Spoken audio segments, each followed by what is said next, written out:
This is Flappy Bird, and this is my take on it. Now how did this become this? Well, that's a journey in itself, so let's go back to the very beginning. A few months ago, I embarked on creating my own version of Flappy Bird, but with a futuristic twist. I decided to revamp everything from the graphics to the gameplay, giving it a fresh and innovative feel. To begin, I designed a brand new graphical style for the bird.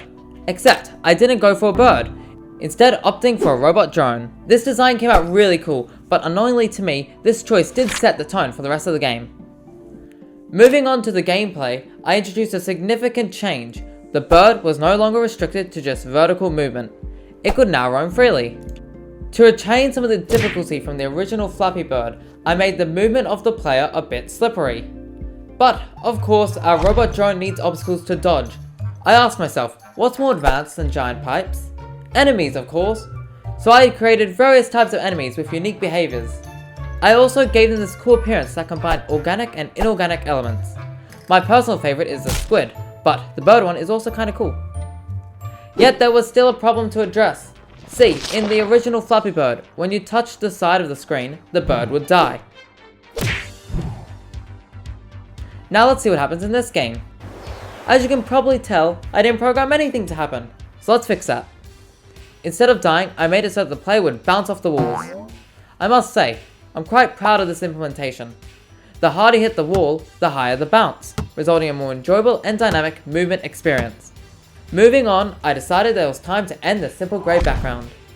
After working for way too long, I realized the end result isn't the best, but it does create a sense of flying, so it's good enough. Let's see how the game is progressing. Help me! Oh, the player has no way to fight back. So I decided to introduce some shooting mechanics to the game. I designed a bunch of weapons that the player could acquire, like a pistol and a shotgun.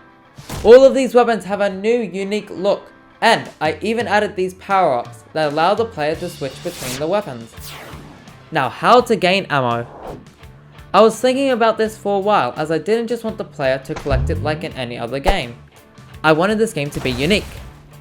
I finally settled on a really cool idea where bouncing off the walls would increase the player's ammo. It was around this time that my brother suggested a really cool name for this game, Rebounding Shooter. With the game progressing nicely, I decided to add some difficulty levels to the game.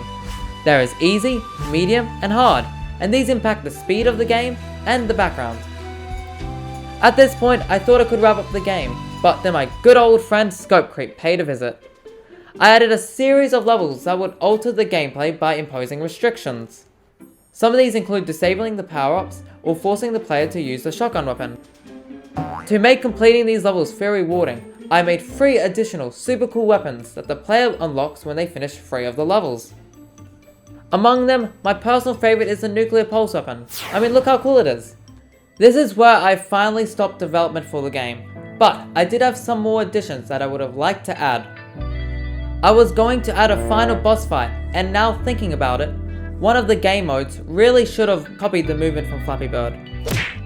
So, in hindsight, you may be wondering how this game is even remotely related to Flappy Bird.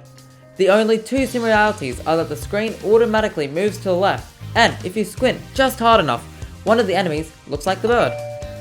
But through taking the core concept of Flappy Bird and infusing it with all this futuristic stuff, I have made a new game experience. If you want to play the game, you can. I have released Rebounding Shooter onto itch.io for free, so go check it out. Link is in the description.